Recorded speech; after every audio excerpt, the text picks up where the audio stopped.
നമസ്കാരം മക്കളെ, നമുക്ക് പഠിക്കാം. ഇന്ന് നമുക്ക് എ എന്ന സ്വരാക്ഷരം വരുന്ന കുറച്ചധികം വാചകങ്ങൾ പഠിക്കാം. ആദ്യത്തെ വാചകം ഏട് നിറയെ എഴുതാം. ഏട് നിറയെ എഴുതാം. അടുത്തത് ഏണിയിലൂടെ കയറി. ഏണിയിലൂടെ കയറി. അടുത്തത് 7 മണി ആവാറായി. 7 മണി ആവാറായി.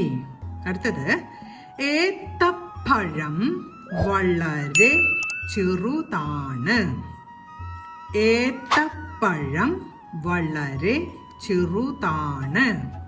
അവസാനത്തെ വാചകം 7000 തരം കൃഷികളാണ്.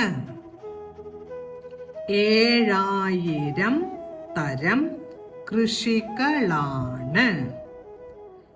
വരുന്ന ഈ വാചകങ്ങളെല്ലാം ഒരു 5 പ്രാവശ്യമെങ്കിലും എഴുതി പഠിക്കാൻ ശ്രമിക്കണം.